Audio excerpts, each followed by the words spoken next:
This video is brought to you by patreon.com/worsttake. Get access to exclusive live streams and Discord servers, on-screen shoutouts, and early access to some videos when you join now. Help make sure that we can continue to make content like this by supporting the Patreon. Links are in the description down below.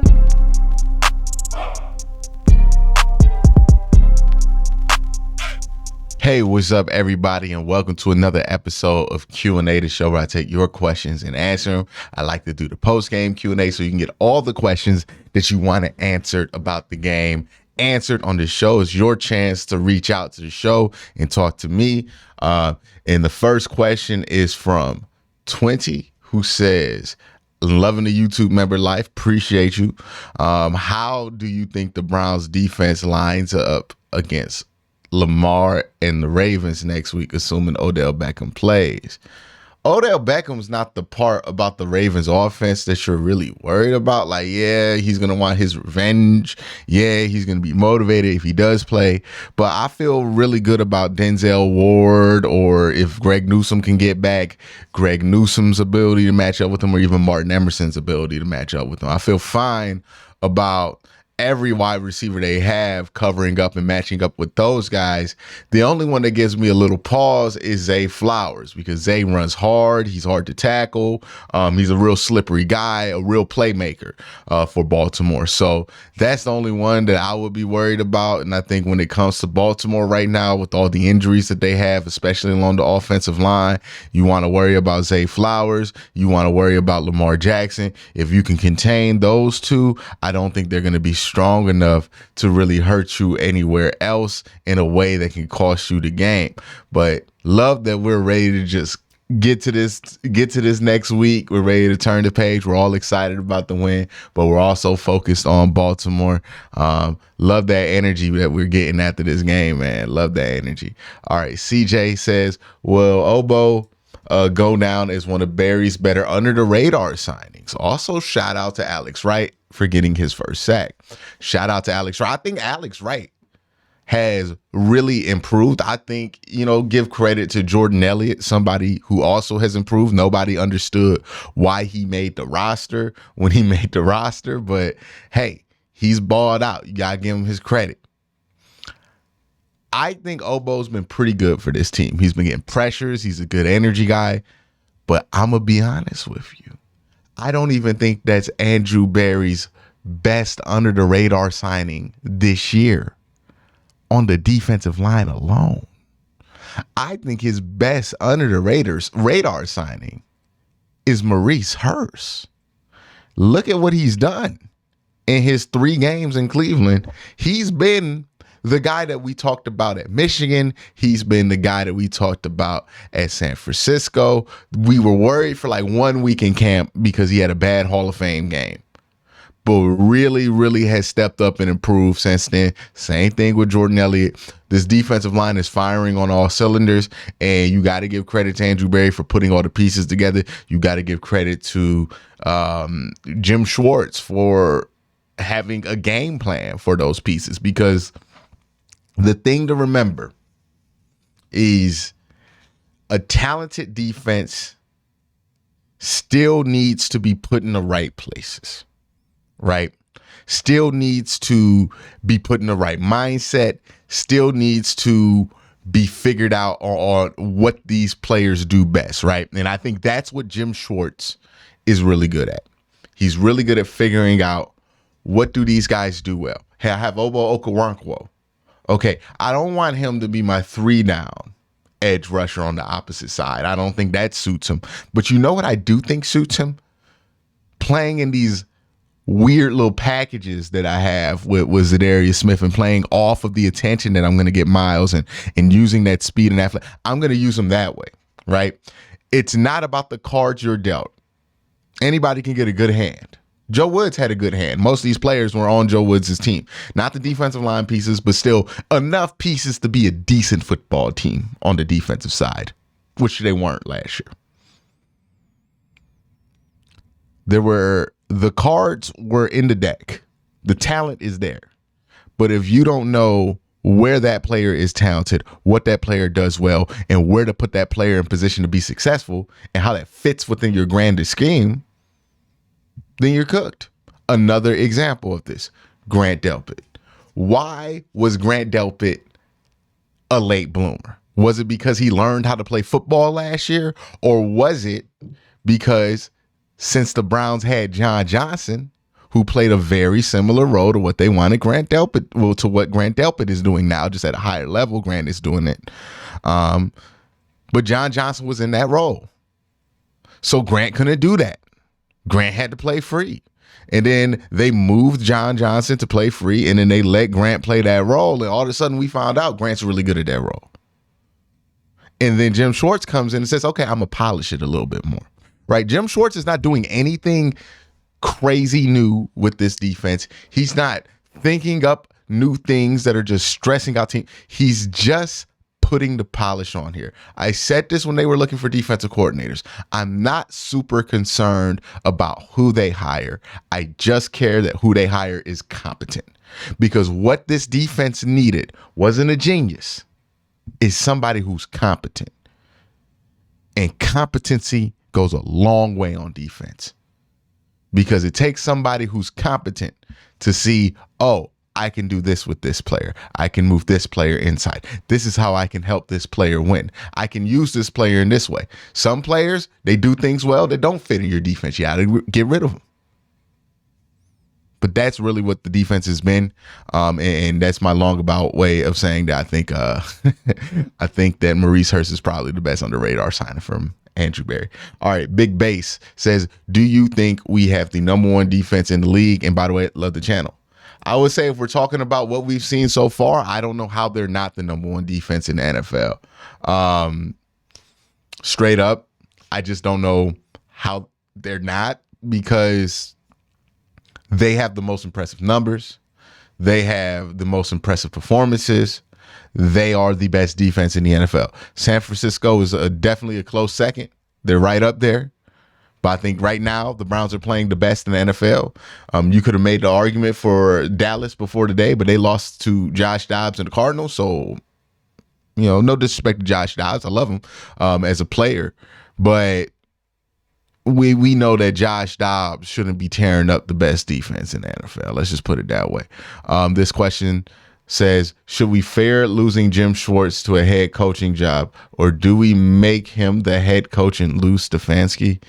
You don't have to worry about anybody trying to swoop in taking Jim Schwartz. He's a older coordinator who's been a failed head coach. I don't think teams are high on those guys. I don't think teams are in a rush to hire a Jim Schwartz to be a head coach. So I don't think you got to do that. And honestly, again, Jim Schwartz is not doing anything super unique here. It's not his genius that's fixing the defense. It's his competence that is, right? And you can find competence. It just wasn't in Joe Woods. Conman 916 says, shout out to Q for the videos this year. QnA with the Ravens L. Will the media reconsider their position on the Browns? No, they're not. Some people will, some people won't, right? But let's be honest about what happened last week when the Browns lost that game in Pittsburgh. One, it's early in the season. Overreactions are common early in the season. Overreactions are to be expected early in the season. That's point blank period. No matter what time of game you're playing, no matter what kind of game. Two, it was a national TV game. So you play bad on national TV. We know how those overreactions are. We as fans, when we watch the national TV game and it's not our team and we see something crazy happen, we overreact. How many times have we thought this team's season was done or that team's season was done because they had a bad showing on a national TV game? That's kind of how things go. Then you add in the element that a lot of people don't like Deshaun Watson, right? Like a lot of people don't like him, and they're not going to hesitate if they think they smell blood. And what happened was they thought they smelled blood on Deshaun Watson. And this is going to happen. They're going to be hesitant. Everybody's going to be hesitant to heap praise on him if he plays well. They're going to want to see more. They're going to want to have more information when he plays well. But when he plays bad, they're going to be ready to jump on that because they just want him to be bad because that would make them feel better because they don't like him. You could debate whether you think that's a justifiable thing. I'm just telling you what the situation is. They don't like him. They don't want him to be good because that does not make them feel good. So if they get any reason to believe that he's not, they're going to jump on that and go all the way. Anything that contradicts that, they're going to want to wait until it's an overwhelming amount of evidence to do that. And that's the burden that Deshaun Watson carries. He's got to live up to it.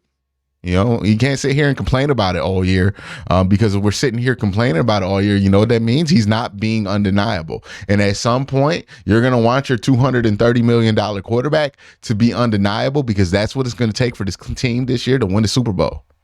So it's not worth complaining about. I'm not going to sit here and complain every time somebody doesn't heap praise on him if he has a good game.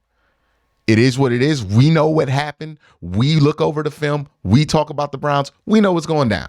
Right? They might not know or care, or they do and they don't want it to happen. So they're just not going to act. They're going to act like it's not there. Who cares? At the end of the day, if you want Deshaun Watson to get that praise, he's going to have to be undeniable. And you should want Deshaun Watson to be undeniable. So what does it matter if he's not getting the praise when he has a good game?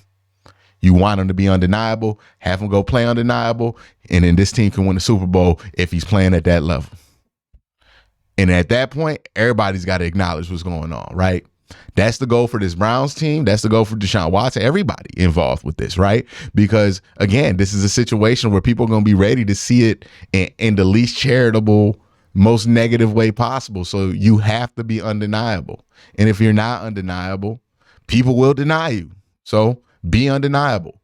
Be a Super Bowl caliber team. You know, Deshaun has to play at an elite level. He has to get there. He's not there yet. This was a really good start for him, but he's not there yet. He has some steps to go. And honestly, for me, instead of sitting here and complaining or getting mad because people don't want to tell the truth, I know what the situation is. You know what the situation is. We all know what the situation is. And the only way to fix it when it comes to people being honest about what they're seeing is for Deshaun Watson to be undeniable. If he's all right, nobody's going to give him that credit. If he's pretty good, nobody's going to give him that credit. Hell, if he's really good, nobody's going to give him that credit. People are only going to give him credit if he's elite, if he's one of the best quarterbacks in football. But the good news is that's what we want from him too. So if he gets there, we ain't got nothing to worry about. You see what I mean? But thank you for the question. Dylan says, how much better is linebacker play this year so far, or is it the dominant D-line freeing them up to attack? It's multiple things, right? One, it's the fact that, and I think this was so underrated, people were blaming JOK's play on like a bunch of different things. And I think the defensive line had something to do with it, right? Not being able to have clean gaps to rush, that's always important. That's going to have an effect. But I think the thing that had the biggest effect on JOK and a lot of the linebackers was the fact that the chaos that they were playing football around. What I mean by this is nobody was doing what they were supposed to do at certain points of the season. So if you're JOK, and you want to make a play and you want to shoot a gap, you can't really do that with confidence because somebody else might be trying to do that same thing and go off script. You know, you keep colliding heads. How many times did that happen on run fits where Grant Delpit and JOK decided they're going to cover C-gap? So that's what makes it better. It's like there's a layer of discipline with this defense that makes it easier for the linebackers to play out of structure. In order to play out of structure, it requires one player or two players to be comfortable playing out of structure, but everybody else must be in structure, right? Ed Reed and Ray Lewis, they could play out of structure, but Deuce McAllister, he got to be where he's supposed to be, right? The other linebacker, not named Ray Lewis, I'm pretty sure he was good. Somebody gonna remind me in the comment section. I'm pretty sure he had to be where he's supposed to be. That other safety, like he has to be where he has to be. Everybody on the field has to be where they're supposed to be in order for Ray Lewis and Ed Reed to do their thing. For this Browns defense, if you want Miles to freelance, all right, everybody else got to be where they're supposed to be in order for this to work. You can't have everybody trying to freelance be a superhero. You can only have one or two superheroes on your defense. And if you have two, you better trust them. They better be Ed Reed and Ray Lewis, right? So That's what I think's made a difference, is that they're able to freelance a little bit more with confidence and go with their instincts and play their vision and see what they're and really like be where they're supposed to be with confidence, because they have the confidence that the defensive linemen are going to be where they're supposed to be. They're going to be protecting the gaps that they're supposed to protect. So I'm not going to be making a huge risk and blowing the play wide open because I do something here. Donnie, the regular guy, says the Ravens love to send pressure. What's the best way that the Browns can deal with that? The best way the Browns can deal with the pressure, and this is going to be a huge test for Deshaun this week, because I think what's going to be required of him is more playing in structure, more throwing with anticipation. He took great strides this week, especially outside the numbers. I'm pretty sure Baltimore knows that he's had good success out the numbers. They're going to try to force him to throw with anticipation in the middle of the field. That's what they're going to do. Baltimore can't get pressure with their front four. Their front four is not that good. They cannot get pressure with 4 guys down on line of scrimmage. Baltimore has to send 6 guys. They have to send 5 guys. They need to blitz to get pressure. They're not like the Cleveland Browns. Cleveland Browns can send base. They can get pressure. They need to blitz 5, 6 guys, sometimes 7. They need to overload. They need to do tricks. Okay, you know that's going to happen. You're going to have quick pocket times. Need to have your out hots, and you need to have trust in the middle of the field, because what that means, if they send 6 or 7, means you're going to get mismatches with David and Njoku on Roquan Smith. You know, you're going to get mismatches with edge rusher having to cover a wide receiver. You're going to get these mismatches. You have to trust that they're going to be there, and you have to anticipate these throws this week. And that's really going to be what they need to be on offense. So it's another big test for Lamar, because it's like, hey, I mean, not Lamar, for Deshaun, because this week was a good step in the right direction. But Baltimore is not going to let you be comfortable throwing outside the numbers. They're going to make you be comfortable in the middle of the field, or they're going to see if you can be comfortable in the middle of the field. And that's the one area where Deshaun still hasn't demonstrated a consistent trust in his anticipatory throwing. So that's where he needs to focus on. That's where Baltimore is going to try to get you. They're going to try to make you play that hero ball, make you evade the pocket. I need Deshaun this week to stay in that pocket as long as he can. If you're getting hit while you throw it, do it. But you can get that ball out to guys who are going to be able to make plays in space, because they got to send a lot of guys to get pressure. They're going to do it, but they got to send a lot of guys, which means you have the numbers in the pass game, especially in the middle of the field. That's probably going to be what it takes for Deshaun this week. BDE says, do you think the Ravens will fear Miles the way everybody else has, or do you think they'll rely on Lamar to be the old Lamar? I mean, like, look, even with Lamar being the old Lamar, Myles Garrett has been a problem for them. So they're going to have a game plan for Myles Garrett. They're going to focus, but also, you know, they have injuries, and Myles Garrett's a beast. So everybody has a game plan for him. That doesn't necessarily guarantee success. What encouraged you the most after week 3? I would say the thing that encouraged me the most after week 3 was the progression in the pass game. Look, we know this defense is great. We know the run game has some potential outside of Nick Chubb. We knew all of this. What we weren't so sure about was some of this stuff that was bugging us with what we didn't see with Deshaun the first 2 weeks. Well, we saw a good amount of what we wanted to see. Not everything, but a good amount. So that makes you feel a lot better, because you know that this team is only going to go as far as Deshaun Watson. Nick Chubb here or not, while we would love to have Nick Chubb here, this team was only going to go as far as Deshaun Watson, right? Nick Chubb was not going to carry this team to a Super Bowl, but you can make the argument that if Deshaun Watson's playing at elite level, that can still get you to a Super Bowl. That's going to be what changes this season. You needed to see something from him, and hopefully this could be a catalyst for better things. Chris Russell with the next question says, for Deshaun, do you think is a real sign for what's to come, or an outlier game? Obviously hoping for the first one. I think I would be encouraged that this is tangible positive steps, because unlike that Washington game where he kind of just like took advantage of a couple broken plays, and there were times where he took advantage. I think the 2 touchdown passes, he took advantage of some broken plays, right? He hit a wheel route to Jerome Ford on a broken play, and then he hit Amari Cooper. Cool. It's great that you can hit that. That's not what I'm necessarily worried about. It was the moving the ball down the field. It was the consistently taking what the defense is giving you. It's the consistent trust in those outside shoulder throws, outside the numbers.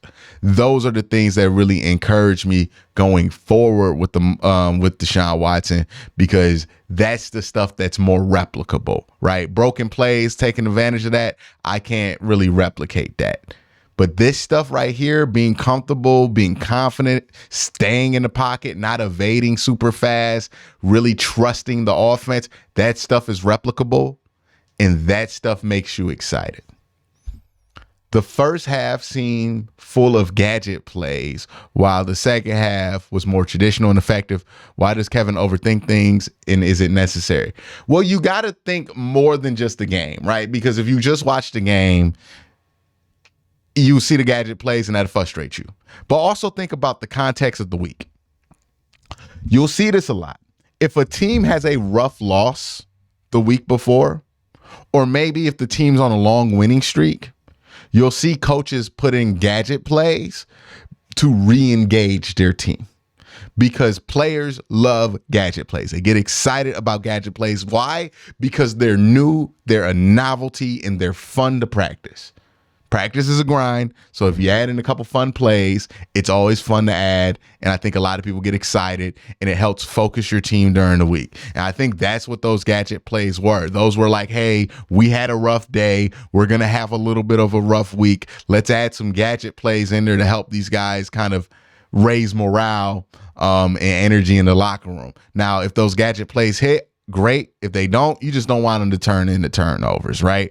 And they didn't turn into turnovers, so I'm fine with that. But also you have to understand that sometimes you'll see these gadget plays, and the effect that they have on Sunday, as long as it's not a turnover, is not the point. It's more or less to re-engage guys during the week, because for whatever reason you feel like they need to be re-engaged, whether it be a horrible performance or a lot of noise outside the building or distractions, or it's because you're winning a lot and you feel like the team's not focused anymore because they're getting arrogant. Like, you want to add these plays in because it's a little trick that coaches use in the NFL all the time. You'll see it.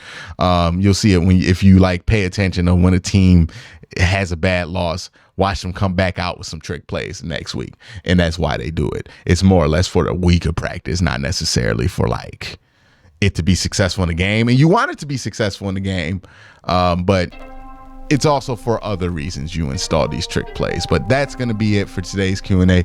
Y'all have a great day. Have an even better night.